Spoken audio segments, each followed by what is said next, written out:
Now we'll analyze where the standoff current status is between Israel and Iran. Uh, Americans have reinforced their area to support Israel with F 35s and additional deployment there. Plus, they moved two carrier groups, which has over 100 F 35s on board, plus electronic warfare, growlers, and the rest. Now, the two aircraft carriers basically are there, Theodore Roosevelt and another one still deployed there, which is a very significant role. And Americans say they are doing that to deter Iran from attacking Israel. In the meantime, on the Iranian side, they have deployed the Russian anti jamming system specially designed to jam F 35s. Secondly, Iran has moved into place their arsenal of anti ship missiles with ranging from 25 to up to 2,000 kilometers to basically engage any naval assets in the Persian Gulf. They have also moved these anti-ship missiles to support to Hezbollah to take on any Western assets, naval assets in that area. Now, these missiles could also be used by Hezbollah to hit Cyprus, where there is significant British and French presence expected. So far, there are no reports of the Britishers or the French moving any of their air assets closer to that area. However, currently, Iranians are moving into place their missile strike and rocket strike capabilities. The Houthis have engaged the Israelis in a long war, 3 days, and that's going to be has been difficult days for Israel and Americans. American Army Chief of Staff for the Air Force rushed there, showing probably the concern on the American side for Israel. And Americans keep reiterating that they are there to defend Israel no matter what and all that stuff. Now, basically, on the Iranian side, they're getting ready to attack. However, some say they're going to wait till the 40th day of Ismail Hania's death, which is on the 10th.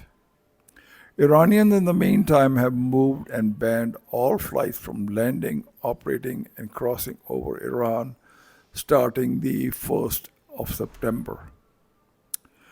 Generally, I think everybody is poised to move to the next area. Now, this conflict is imminent. I don't think it's a question of if, it's only a question of when. Do the Israelis and the Americans move first, or do the Iranians move second? Okay, let's go into the effects once hostilities start or with the air ban of Iran.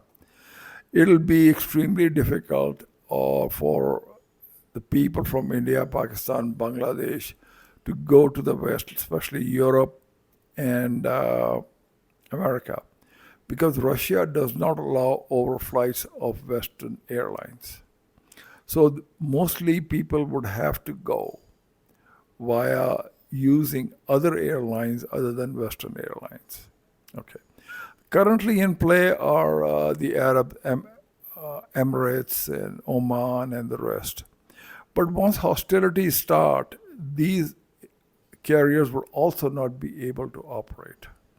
So you basically will left with one link going to states of Europe, which is either going south over Africa, turning around, probably landing Cairo or some other place in North Africa, and then going on to Europe. And the second one is going to be the other route going, which is going east from the subcontinent, especially Pakistan, going to Bangkok, then going onwards to America or whatever other country they want to go to. This situation is going to continue for a while and cause a lot of hardships to the people involved in this area. Now, basically, mostly people say okay, the Israelis want to attack before September 1st in the next in a week or so. Their target will remain the Iranian nuclear program, Iranian refineries, Iranian oil and gas infrastructure, thus denying Iran from getting any financial help and be able to compound their problems. This will result, Israel hopes, in non-funding of Hamas and Hezbollah and the Houthis in Yemen. They think this will also reduce the number of problems on their end. On the Iranian side, they want to inflict so much damage that Israel next will think 10 times before they launch operations killing people in other countries like they did with Hania in the Tehran capital and like they did in Lebanon, the head of Hezbollah, military leader. So this is getting pretty touchy. The West does not want a war in the region because if it escalates, they can't support a Ukrainian war as well as a full-scale war with Israel. They do not have the capacity, manufacturing capacity to support it.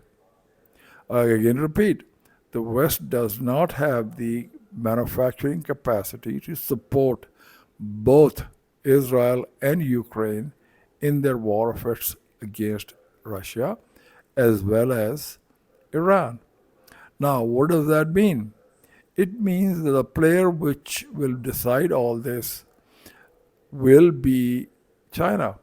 China, if it starts supporting with their manufacturing setup all the assets, all the requirements for Iran, then the West would be hard pressed to keep up with it. Though the West will inflict a lot of damage and material on the Iranian side. However, with support from Russia and a lot of electronic warfare, it remains to be seen how this thing can turn out. The conflict, if it does not stop in the first week or so, will degrade into a long-term war of attrition, which does not suit the West, it does not suit Israel. However, there will be a lot of propaganda and this and that, and misinformation to show how well somebody is doing, very similar to in Ukraine, where the Ukrainians are in a very bad situation, but it's projected as very good. Now, what we really need to wait to see is what's going to be the effect of this. Now, one of the things which is going to affect any war does is raise the price of gold. So if you're looking for a good investment, I would say get some gold jewelry, 24 carats. That should be a good hedge and do risk management. Thank you till the next episode.